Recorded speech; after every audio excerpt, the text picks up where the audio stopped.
There are, of course, other forms of information product. We've talked mainly about e-books, and you've mentioned apps, but then there's video. I mean, video training is huge, or Skype teaching courses. Right. Those things are huge. A lot of people could be doing much more of that. Yeah. I've actually done some of that in my English school, actually. Yes, you with Skype classes. Skype classes, yeah. Not a whole lot yet, but I think that's actually more a function of Japan, because I'm teaching the Japanese students than the medium. Mm-hmm. Yeah, I think in a little bit more less cluttered personal daily routine, a country that had a little more free time, I think it would work quite well. Yes, yeah. Well, actually, there is a market here among the retired Japanese gentlemen for English teaching services, which the canny Philippines have moved into. Right. So, and they're charging what, like $2 for an hour? Yes, or like that. Yeah. So again, it's the price point. Yes, which is much cheaper than we charge as English teachers. Yes, it should be so.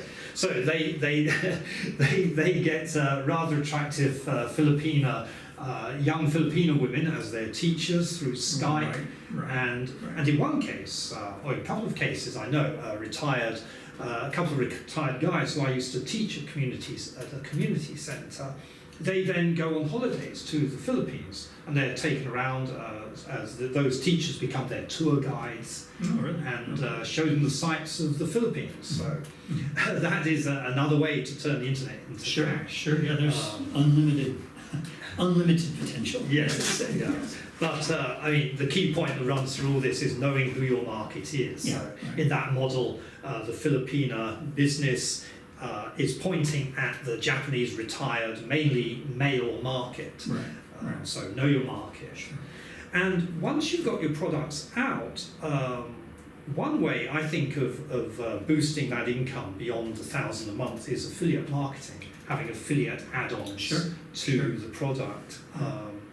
So my own niche, if it is a niche because it's massive, is business advice to people who want to start an online business, which is why I got involved with this book here. It was a good fit.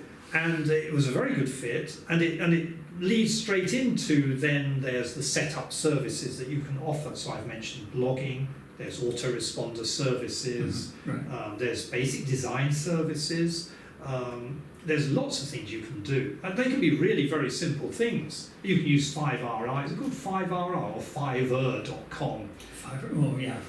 So you can go there and set up, become a sort of an online gig business, as it's called. So there's a lot of things you can do, but the thing is to have the confidence to put yourself out there. So I started with an ebook which was about a specific online business. Well, it was SFI, one of the biggest free-to-join affiliate marketing programs on the internet. And I just became a specialist in SFI. And that ebook, I don't know how many copies I've sold now. That was at a low price point, and I still haven't raised that price point. It's now $377, I think. Actually, I have. Originally, it was $295 or something. But on the back of the ebook, offering expertise about how to use that particular affiliate program, I then offered some basic setup services. Sure. Your upsells.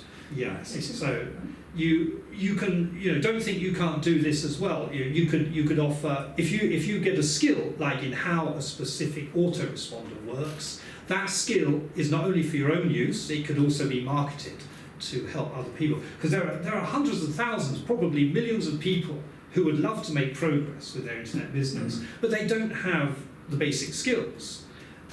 And so, or they don't have the confidence to put those skills into action if they have them, and so that's where you can step in. Yeah, and I think that it's a good point. And in fact, I would say you don't even really need a product, because if my nephew, for example, really likes skateboarding. And he knows more about skateboarding than I know about tendons, I think. So he doesn't have a product. It's not like he's manufacturing skateboards. It's not like he's written a book about how to become a good skateboarder. But he could make money off the internet, I'm pretty sure, just by starting a blog about skateboards. And he's in a position, a lot of his friends have the skateboards.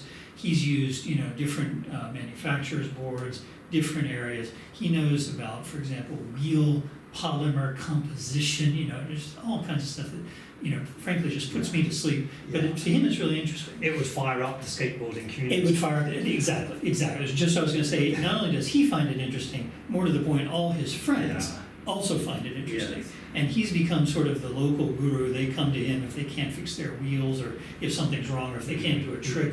So he could actually do a blog and not sell anything except his opinion about skateboards, and then just become like an Amazon affiliate, for example, and just have links to Amazon and become an affiliate, and he can make 4 to 8% is what Amazon it's 6%, I think. 6%, it depends where you are with them. So and you don't even need a product. No, you just but need in that model, he is the product. His opinion is the product. That's right. Yes. So, I tend to think of it as he being the product, or I am the product. So, because you might be in a crowded field. Probably there are other skateboard gurus around. I bet if we checked on YouTube. Sure. However, his style, the way he does it, that is the product. Yeah. So, and his location too. There may be 100 other skateboard gurus out there in America. But that's only 2 per state. Yeah. Right. Yes, and so if he's in Arizona, and he could be the local guy if he gets famous on YouTube, or even just moderately famous. People who are in the area are going to start coming to him, and then he could start charging. Which he doesn't do right now, but he could. So it's possible to, just from the knowledge that he's picked up, basically just being a kid, you could turn that into an income. Yes, so whatever it is that you enjoy doing, you can turn into an income. Yeah. Exactly. Or you can also turn that the other way around, because I've heard some criticism of that approach, even though it's something which is I think worth thinking of. If you've got a passion, pursue that passion, turn it into something that earns you money, and what could be a better way to make a living than doing what you love. Sure. But you can also reverse it. You can say, well, what's this thing here I don't know much about, and let me investigate it, and you may discover that you enjoy doing that, and so that becomes the thing you love doing. Yeah. You don't actually have to start with an existing passion. You can go out, be open-minded, and discover a new passion, which is also a money-making passion. Yeah, you can do it either way. Personally, I think that if you're going at something that you're not passionate about, probably after a while you're going to sort of lose interest in it. Definitely, yeah. And then once that happens, you might as well, just forget it. Yeah, shut down the blog, shut down your webpage, whatever happens. If you're not enjoying it, stop. You're not enjoying it, but because you're not going to be, frankly, you're not going to be as good at it as somebody who does enjoy it. Yes. That's the key. Yeah. But certainly, you can do it. If you just want to get started and try something, you can use a market that is proven, that people are buying from, that there's an interest in, and then see if you can get a little, you can cut yourself out a little slice of that pie. And that's an important point, because a lot of people look at a proven market and see that it's crowded with sellers, which it's going to be because it's a lucrative market, and that stops them. It shouldn't stop you. You should, as you say, cut out your slice, which comes back again to the personality you're putting across. It's a unique personality. It's you. There's nobody else like you. And you can push that angle. Now, some people in that crowded market won't like you, and so they'll go to one of the other people.